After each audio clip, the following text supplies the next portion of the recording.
Buenas noches, bienvenidas y bienvenidos a la clausura del 16º Foro Anual de Filosofía Stoa. Estamos ya en el último segmento y sabrán ustedes pues que cada vez que vamos a cerrar Stoa también comenzamos a sentir algo de nostalgia. El tema El mito y la ficción que nos ha convocado a este Stoa va a cerrar con dos charlas finales que van a ser pues la que a continuación vamos a escuchar con Marcela Cadavid, la dimensión paidética de la tragedia ática, y la conferencia Rabelais, Filosofía y Risa de Gonzalo Soto. Después de esta charla va a haber una conversación con los dos ponentes y luego vendrá el concierto de cierre con el grupo Muistelmat, y para que no se vayan, un ágape filosófico con comida y para que compartamos también, porque la filosofía también merece el banquete. Entonces, a continuación vamos a escuchar la charla La dimensión paidética de la tragedia ática con nuestra invitada nacional Marcela Cadavid. Marcela Cadavid es licenciada y magíster en filosofía, doctora en ciencias humanas y sociales. En este momento cursa una maestría en prácticas filosóficas. Ha sido docente universitaria por 17 años y próximamente se publicará su primer libro de poesía titulado Una palabra tuya bastaría, con el sello editorial Otra Balsa. Stoa, el portón, el pórtico, le da la bienvenida a Marcela, bienvenida al Foro Stoa, con toda la hospitalidad que podamos tener para ella y para nuestros invitados. Espero que disfruten la charla y que tú también disfrutes esta conferencia. Y muchas gracias por estar acá. Buenas noches, ¿se escucha bien? Sí.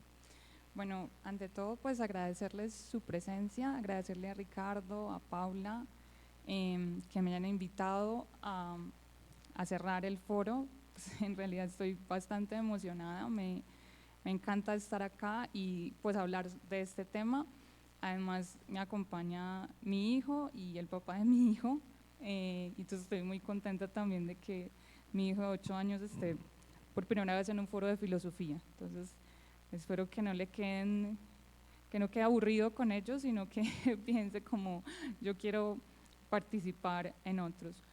Bueno, yo titulé mi ponencia La dimensión paidética de la tragedia ática y no quise decir de la tragedia griega porque voy a hacer énfasis especialmente en la relación que tiene Atenas con el surgimiento de la tragedia, porque encuentro que es como fundamental no perder de vista el contexto sociocultural y político en que emergen pues las obras de arte, las obras literarias y las obras filosóficas.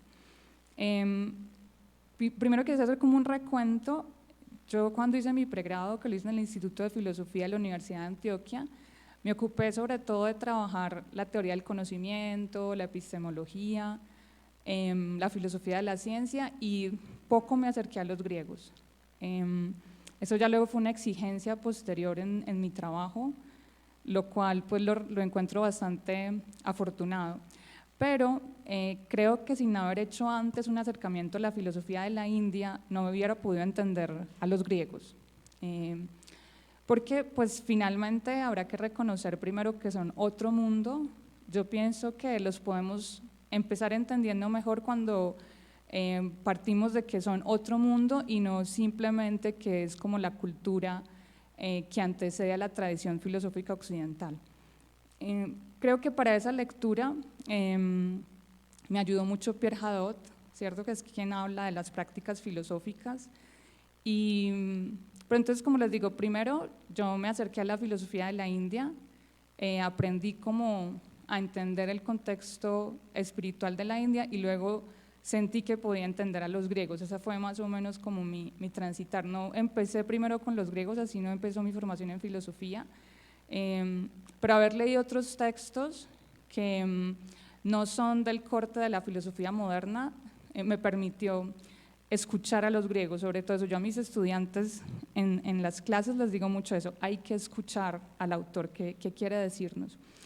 Y en ese tránsito por la filosofía de la India encontré un autor que se llama Raymond Panikkar, hay un libro que se llama La espiritualidad hindú, y él cuando está hablando del paso, por ejemplo, de las Upanishad al budismo, o incluso de los Vedas al Vedanta, hace una afirmación que me parece muy interesante y que creo que también se aplica al ámbito griego, y es como el rito que es externo, digámoslo así, el rito religioso, se traslada al intelecto.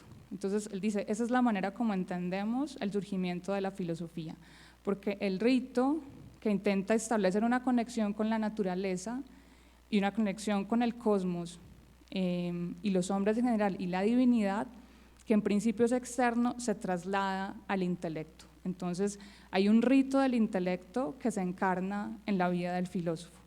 Y entonces en ese sentido podríamos decir que el conocimiento de sí mismo es como aquello que nos permite entender la filosofía como práctica espiritual, y la búsqueda de la verdad en el sentido de tener claridad y autenticidad en el pensamiento es como es aquello que los filósofos quieren legar a la sociedad, pensando por ejemplo en los griegos. Incluso, claro que esto es más especulativo, yo en realidad no lo he trabajado, sino que me dio por pensarlo mientras preparaba la conferencia, y es la posibilidad de relacionar el surgimiento de la polis democrática con la aparición del budismo en la India, pero no en un sentido social o histórico, sino más bien como transformación espiritual. Porque sí encuentro que la filosofía tiene lugar en un ámbito donde hay una polis que es democrática, y eso sí tiene que influir de manera contundente para la manera como se constituye la filosofía ática y griega en general. Y creo que pasa lo mismo con el budismo en la India y la manera como se transforma el pensamiento filosófico desde los Vedas luego a las prácticas budistas, pero esto lo lanzo más, es como una especulación en realidad.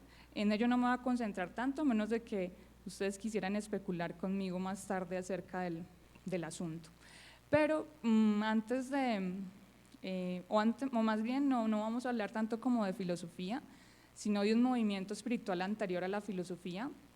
Pues para mí, desde mi perspectiva de lectura, la filosofía empieza con Platón y Aristóteles, antes tenemos toda la tradición de la sabiduría, pero antes de este movimiento filosófico con Platón y Aristóteles está la tragedia, ¿bien? Y es sobre eso que quisiera hablarles. Para entender la tragedia, es fundamental comprender que el pensamiento griego, el pensamiento filosófico, el pensamiento presocrático, el pensamiento sofístico se constituyen en diálogo con el mito. Eso es fundamental. Pero no solamente porque el mito sea, es más, no por eso, no porque uno crea que el mito es la leyenda que se usa para solapar la incapacidad de entender algo, que esa es una manera como a veces suele entender el mito, sino porque en realidad el mito es un horizonte cultural, es el horizonte del mundo, de la vida de los griegos, y obviamente el mito siempre tiene una carga simbólica mayor que aquello que uno puede leer en el texto. Por eso, como dice un autor, Jean-Pierre Bernard, para entender el mito es necesario leer muchas versiones del mismo mito en la misma cultura, porque eso permite hacer relaciones y enriquecer como esa carga simbólica, nuestra comprensión de la carga simbólica. Entonces creo que es muy importante entender, claro, el mito como una narración en los griegos y en general en las culturas, pero al mismo tiempo como el horizonte del mundo de la vida. Entonces los mitos no están explicando algo que los seres humanos no puedan comprender, sino que efectivamente el mito está diciendo cómo se vive en el mundo de la vida, o sea, está preparando a los jóvenes, a los niños, a los adultos para poder vivir en la cultura. Por eso es tan importante cuando aparecen movimientos que intentan romper con el mito, ¿cierto? Porque lo que están intentando es renovar formas de vida. Ahora, hay una lectura que se hace comúnmente y es como que la filosofía nace de una ruptura drástica con el mito. Pero podemos decir que eso es más bien es una lectura que fue importante en algún momento de la historia de Europa para crear su propia ficción de pensamiento, pero lo que es claro es que la ruptura no es inmediata, es más bien una transformación muy lenta, porque en Platón, siglo IV, si nosotros nos ubicamos Homero, siglo VIII antes de Cristo, en Platón también está el mito, en Aristófanes también está el mito, incluso en Aristóteles también está el mito, pero narrado de otra manera. Eso es lo que tiene de interesante el mito griego. El mito griego es más bien, admite las diversas versiones, y eso no es considerado herejía, eso no es considerado que se va en contra de los poetas. Al contrario, el hecho de que los filósofos, los sabios, los sofistas puedan renovar el mito, lo que muestra es la trascendencia que tiene el mito para la cultura griega especialmente. Entonces, también como para entender esa relación entre el mito y el pensamiento, uno podría ubicar casi que la primera obra de pensamiento sistemático, es decir, la primera obra que intenta dar un orden racional a los eventos naturales, humanos y divinos, es la Teogonía de Hesíodo, ¿cierto? Si ustedes van a la Teogonía y dicen, bueno, lo que me está narrando es un mito, pero si uno va más allá, el contexto de la Teogonía, lo que se da cuenta es que está intentando dar un orden a esa relación entre los seres humanos, el cosmos y la divinidad. O sea, ya en Hesíodo hay pensamiento sistemático, hay pensamiento racional, y en ese sentido, esa visión de que hay una contraposición entre lo racional y lo irracional habría como que superarse de alguna manera. Y podríamos pensar más bien en mito y pensamiento sistemático, podríamos pensarlo como de esa manera, sobre todo pensamiento sistemático en quien lo escribe desea que sea sistemático, que es lo que podríamos decir intenta hacer Hesíodo. De ahí que la narración mítica conviva, a veces de manera tensa, otras de manera armónica, otras en una mezcla de ambas, con diversas formas de comprensión sistemática de la realidad, que aspira además a un trato con lo divino, más allá del marco religioso de las poleis y más específicamente de la polis democrática. Creo que ese es un punto muy importante para entrar en la tragedia, pero eso también ocurriría con la filosofía. Hay una filósofa que es Hannah Arendt, en un texto que se llama La vida del espíritu, donde ella dice, lo que hizo la filosofía fue crear otra religión, ¿cierto? Si nos movemos y comprendemos la importancia que tiene la relación con el hombre, la relación entre el hombre y la divinidad en Grecia, creo que esa frase tiene mucho sentido, pues finalmente el filósofo está intentando de crear otra forma de ligarse con la realidad, ese religare de la religión. Y así también podríamos decir que pasa en la tragedia. Entonces, yo diría que esa relación en la tragedia entre mito y pensamiento sistemático es tensa, es tensionante. Y además, el trágico o tragediógrafo quiere que sea de esa manera. O sea, no es algo fortuito, digámoslo así. No es que el tragediógrafo, como no hace filosofía, entonces no puede expresar con claridad lo que está sucediendo, o tiene que recurrir a formas que nosotros pensaríamos no son racionales porque son poéticas, y empezamos con una serie como de divisiones que no nos permiten como entrar al pensamiento griego. En ese sentido, hay una intención del trágico de que sea tensa la relación entre el mito y, digamos, el nuevo discurso que se esté allí dando.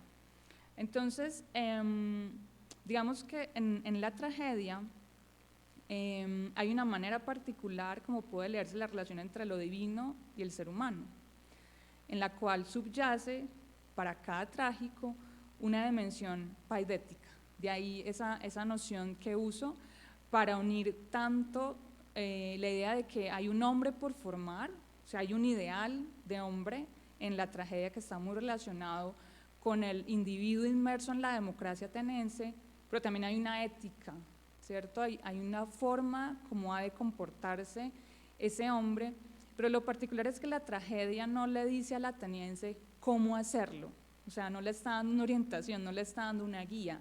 La manera como lo hace es mostrándole la tensión, mostrándole el conflicto. Entonces, la dimensión pedagógica de la tragedia es a través del conflicto, es a través del conflicto ético. Y tal vez ese es uno de los aspectos más sorprendentes y de alguna manera podríamos decir, la filosofía también se pone en tensión con ello, porque la filosofía sí prefiere decir, esta es la virtud, hacia allá deberíamos encaminarnos, esta es la república perfecta. Eso no lo digo a manera de crítica, porque finalmente la filosofía de Platón y Aristóteles responde a unos momentos de crisis de la misma polis democrática y de los ideales de la tragedia. Entonces el filósofo, el rey filósofo supone, así es como tenemos que orientar en medio de la crisis. Eso tiene como sentido, pero pensaría que para nuestro momento recuperar la idea de la tensión que se establece, de reconocer el conflicto, reconocer que la vida es complicada y compleja y que a veces no tiene una orientación clara, es algo que nos viene bien leyendo la tragedia, en este caso, y leyendo lo que pasa con los héroes, cuando el trágico los sumerge en esas situaciones en las que pareciera que ellos no pueden decidir, porque tenemos una idea del destino, de pronto también problemática cuando miramos hacia los griegos, pero ellos sí pueden decidir finalmente, ellos sí pueden hacerlo. Aristóteles dice en la Poética, pues finalmente si el héroe fuera al conflicto como va el cordero al matadero, pues no habría situación trágica. La situación trágica es justamente esa, que hay que enfrentar responsablemente la consecuencia de actos que tal vez no fueron mi culpa. Ese es el punto. O sea, hay una transición, o no una transición, más bien hay una idea de la responsabilidad que no está ligada con la culpabilidad. Pensemos el caso de Edipo, que es una de las tragedias que más conocemos. Finalmente Edipo no es culpable, pero Edipo se hace responsable. Entonces no es a través de la culpa que yo actúo, es haciéndome responsable incluso de actos que me sobrepasan, que me trascienden. ¿Pero por qué? Pues porque finalmente afectan a todos, que es lo que pasa con Edipo. Entonces, digamos que la dimensión paidética de la tragedia se expresa en la figura de un héroe que es puesto en contradicción con los otros y con él mismo. Digamos, ese es uno de los aspectos más novedosos que tiene la tragedia en el tratamiento del mito, y es que los grandes héroes de la epopeya, de los mitos épicos, son puestos en contradicción, parecen vulnerables, parece que se quiebran, digámoslo así, cuando el coro los pone en tensión, les pregunta, cuando el coro es como si fuese una especie de voz de la conciencia, por decirlo de alguna manera. Bueno, y es interesante porque es una voz de la conciencia externa, como solamente podría ser, digamos, en el ámbito de los griegos. Desde afuera, alguien que está mirando mis acciones, entonces me está poniendo en tensión. Las acciones del héroe se despliegan en un mundo sin destino determinado. A mí me parece fundamental entender que la idea de destino en la tragedia no se refiere a ningún tipo de determinismo, pues como que somos marionetas que los dioses están moviendo, no. Finalmente, el destino de los héroes no podría cumplirse si ellos no actúan. Volvamos otra vez a Edipo en este caso. Se supone que Edipo, cuando le pregunta al oráculo acerca de su origen, el oráculo le dice, pues matarás a tu padre y te casarás con tu madre. Él, queriendo evitar esa situación, se aleja de los que no son sus padres para acercarse finalmente a cumplir lo que dice el oráculo. Entonces nosotros dijimos, no, finalmente lo que hubo fue un destino predeterminado. No, pero Edipo hubiera podido quedarse en casa, no hacerle caso al oráculo, supongamos, quedarse en casa o, digamos, pues no hacer caso como a lo que han dicho y quedarse viviendo con sus padres e ignorar lo que dice el oráculo. Pero no, él actúa, él decide que tiene que partir y la acción que hace lo lleva inevitablemente a cumplir lo que nosotros creemos que es como destino. Pienso que si evaluamos muchas acciones de lo que ocurre en nuestras vidas, tiene este sentido trágico, digámoslo así. O sea, decidimos actuar y lo que desencadenamos finalmente trae dolor y trae miseria, podríamos pensar, bueno, podría traer también alegría. Entonces, ¿cómo nos hacemos responsable de esa acción? Entonces, es importante entender que el destino para los griegos es algo que está ligado con la acción. El destino se da porque actúo. Si no actuara, no tendría por qué cumplirse el destino. Ahora, la otra cuestión es más bien que estamos determinados a actuar. No es el destino lo que está determinado, es más bien que los seres humanos estamos determinados a actuar. No tenemos otra opción. Eso es lo que muestra un poco el héroe trágico.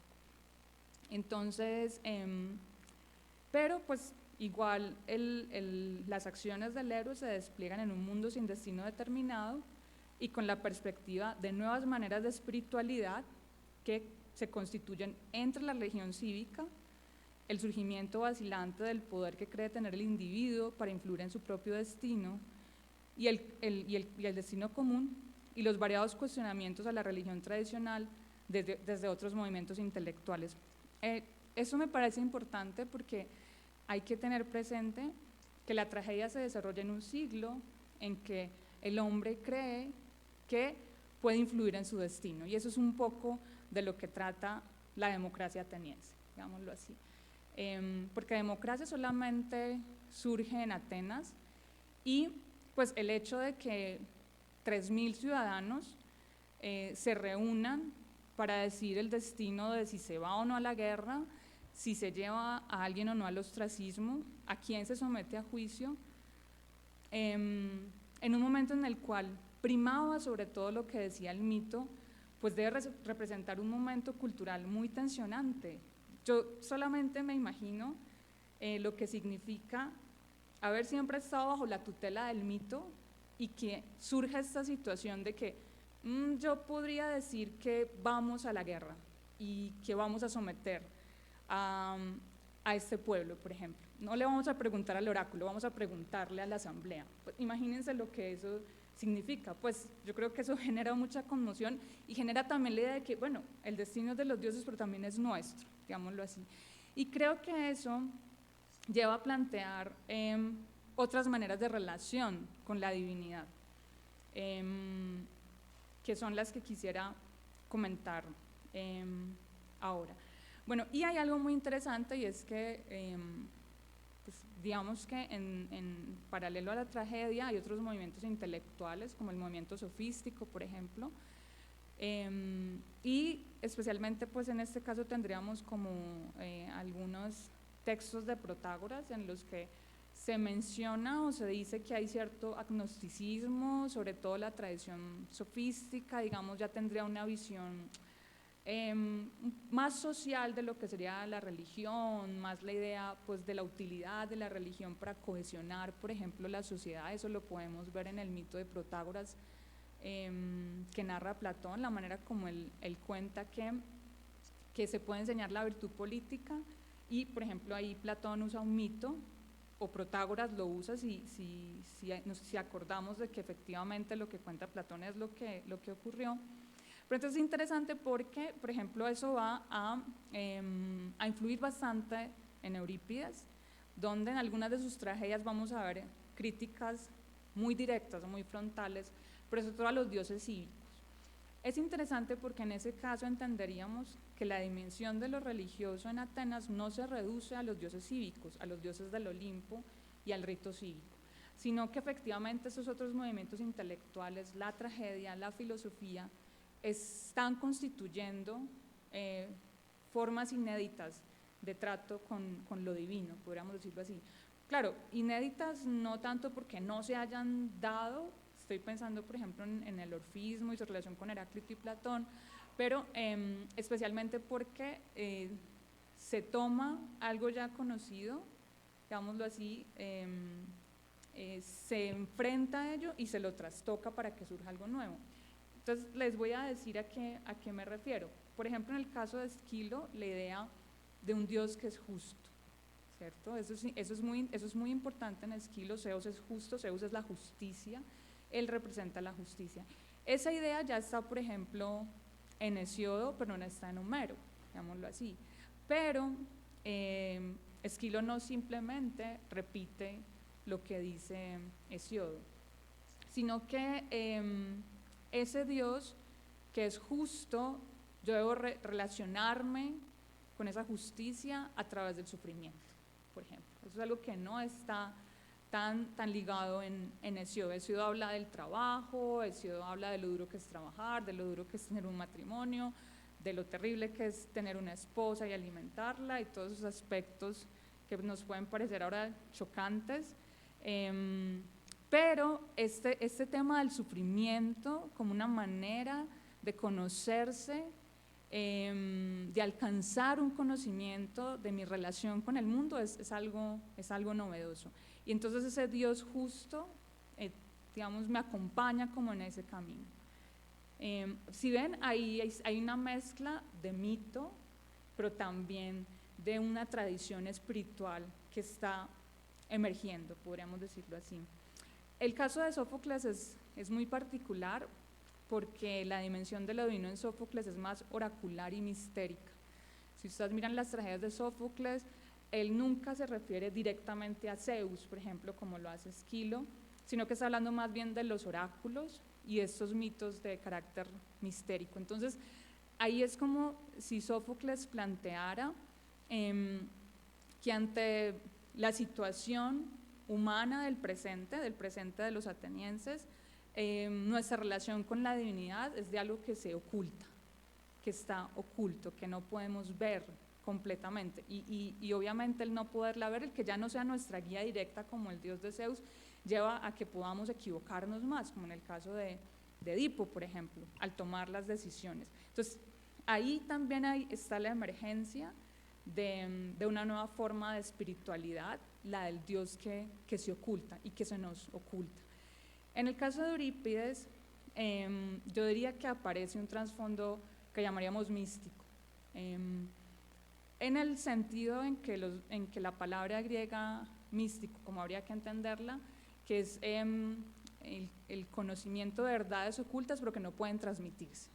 Así, no pueden ser transmitidas, y eso se lee mucho mejor en las bacantes, cuando aparece Dionisio.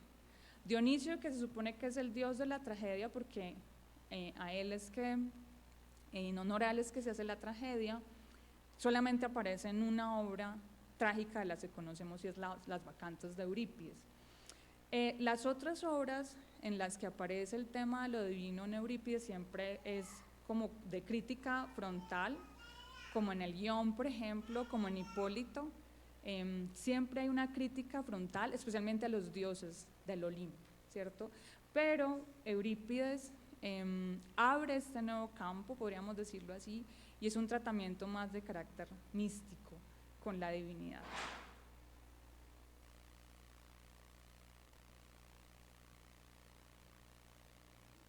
Entonces, en ese sentido, la tragedia va más allá de poner en escena, bajo la nueva atmósfera democrática, los mitos de la Hélade, que estamos hablando de esa relación estrecha que tiene el mito y la tragedia, pero no es solamente una reproducción que se hace del mito en el escenario, va mucho más allá.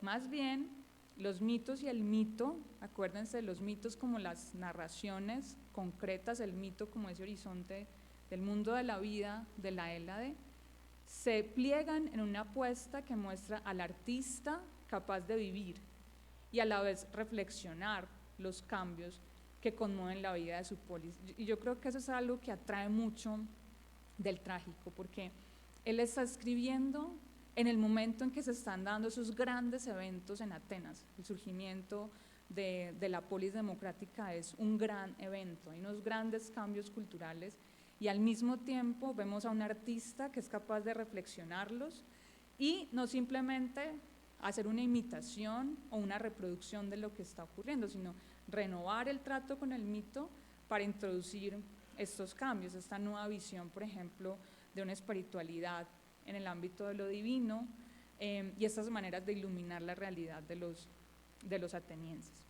Entonces, bueno, a mí eso me causa pues como mucha impresión y mucha maravilla del trágico, porque es que los trágicos están viviendo esos acontecimientos que conmueven Atenas y al mismo tiempo están escribiendo sobre ello.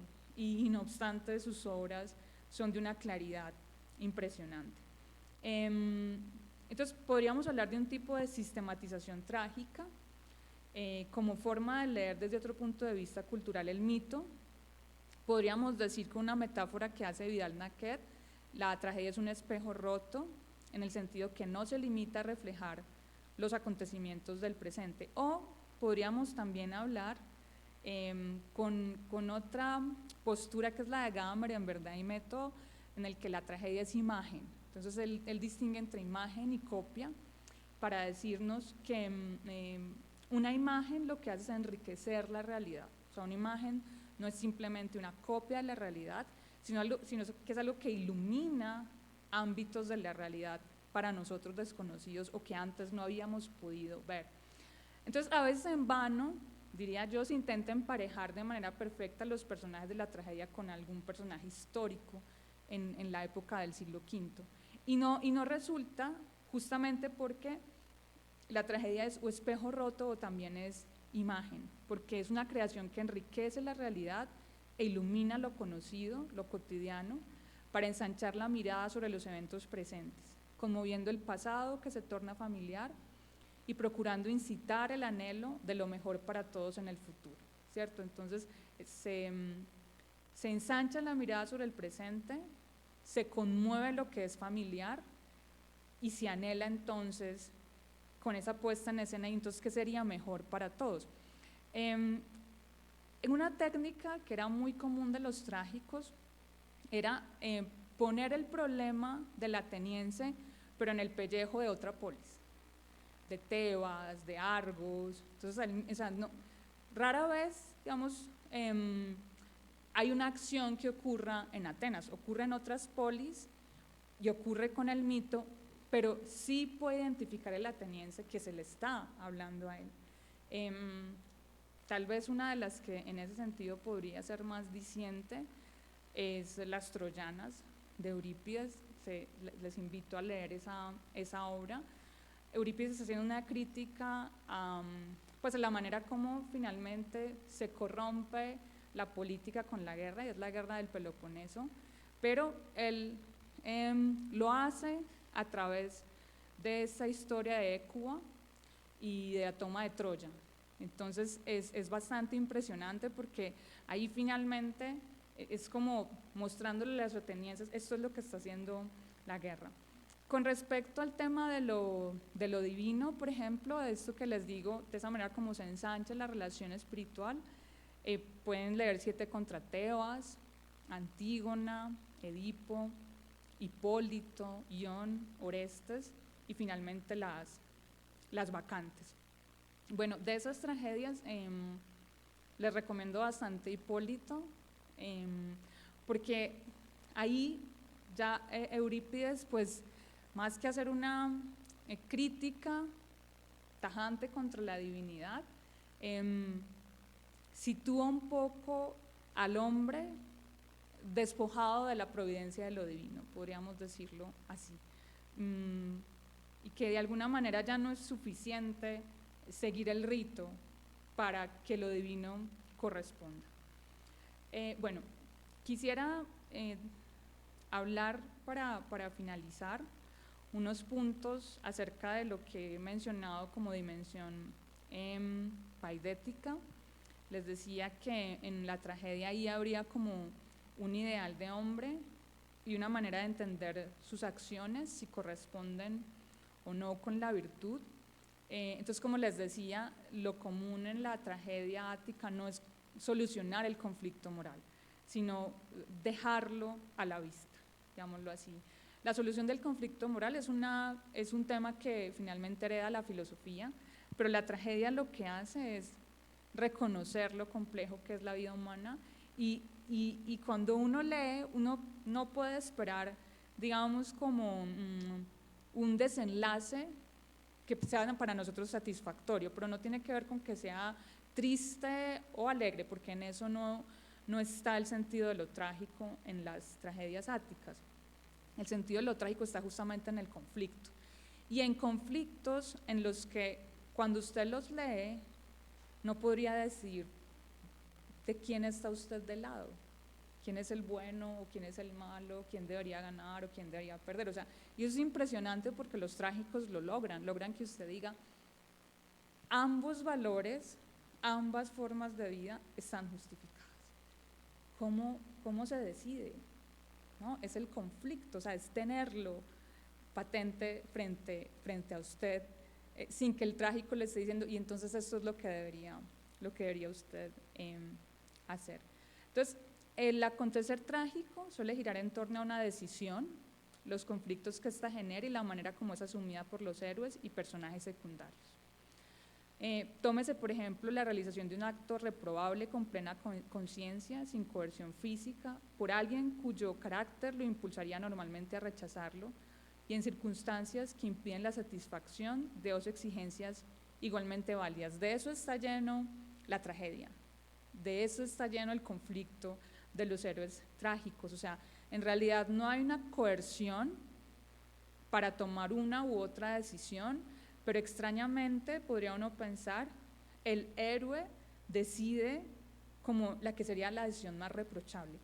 Un caso puede ser en Agamenón, por ejemplo, cuando él decide sacrificar a su hija Ifigenia. Se supone que él la sacrifica para que los barcos de los aqueos puedan entonces ir hacia Troya. O sea, él podría no sacrificarla, no obstante dice, eso es lo que quiere la diosa, eso es lo que quiere la diosa Artemisa. Entonces parecería que él está diciendo, yo estoy coercionado a hacerlo, ¿cierto? Pero lo interesante es que ese es el punto que el coro pone en cuestión, digámoslo así, es decir, es la respuesta emocional al conflicto aquello que el coro evalúa. Ese es el punto, cuando el héroe empieza a justificar por qué toma una decisión con respecto a una acción, generalmente él habla de una coerción externa, podríamos decirlo así. Y cuando uno ve cuando el héroe empieza a justificarse, sus pasiones son móviles, se mueven todo el tiempo.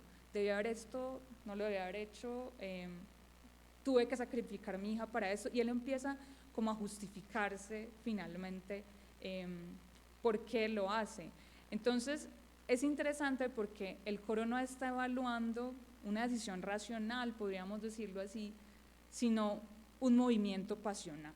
Es lo que evalúa el coro, eso es lo que es censurable o no, ese movimiento pasional. El héroe debe hacer una u otra cosa, no obstante a sabiendas de que podría hacer ambas. Sabe también que lamentará su decisión sea cual sea. Si las opciones pesan lo mismo, la decisión será más ardua. Si una parecerá mejor, la lamentará y lamentará haber eliminado la otra. O sea, es ese movimiento pasional lo que el héroe, digamos, lo que el coro pone en conflicto. Y lo digo porque siempre tendemos a pensar las decisiones de los héroes cuando leemos las tragedias o incluso las decisiones de los seres humanos como si fuera solamente una cuestión de decisión racional, podríamos decir así, de sopesar racionalmente posibilidades y entonces escogimos la mejor porque la sopesamos racionalmente, cuando muchas veces no es esa la manera como nosotros actuamos en el mundo de la vida desde la ética. No es necesariamente siguiendo la virtud, pero tampoco es rechazando la virtud de plano de manera tajante. La tragedia muestra que el dolor y el remordimiento se relacionan con el bien ético, que ignorar el poder de las circunstancias sobre el bien humano nos incapacita para preservar ese bien humano, que si nos disociamos de un compromiso porque choca con otro, si una crisis nos desvincula de un deber porque se pone a otro, colaboraremos con el detrimento de la vida buena. Hay algo que señala Bernat y Vidal-Naquet con respecto a la tragedia, me parece importante tenerlo en cuenta, y es porque para nosotros pues el tema del libre arbitrio, ahorita lo conversaba con unas personas con las que estaba comiendo, el tema del libre arbitrio pesa mucho, el tema de la libertad de la decisión y de la voluntad, pero es un tema que es bastante problemático en la tragedia. Más bien el héroe lo que tiene es obligación ante los dioses y ante otros En este caso, entonces, sus decisiones no tienen que ver tanto con su libre arbitrio como algo, digamos así, que es puro, intocable, sino que tiene que ver es justamente con esa obligación que tienen con los dioses y con los otros. Entonces, el hombre trágico no tiene ya que elegir entre dos posibilidades, constata que ante él se abre una sola vía, podríamos decirlo así. De este modo, la tragedia enseñaría el efecto que surge del maridaje entre el destino y el inevitable actuar del hombre, en vez de los embates de un supuesto libre arbitrio, pues el griego pensó y mucho sobre las vicisitudes que entraman fortuna y virtud, y con ello mostró que vivir necesita valor, no temeridad, es decir, no la experiencia intensa ante el peligro y la muerte, sino el valor para abandonar la seguridad protectora de nuestras cuatro paredes, reconociendo al tiempo la vulnerabilidad de la excelencia, en el sentido griego del término, la vulnerabilidad del ser humano. Pues como se pregunta Martha Nussbaum, ¿podríamos mejorar la situación sometiendo a nuestro dominio las cosas más importantes como los éxitos, la política y el amor? Ahí termina mi charla. Muchísimas gracias.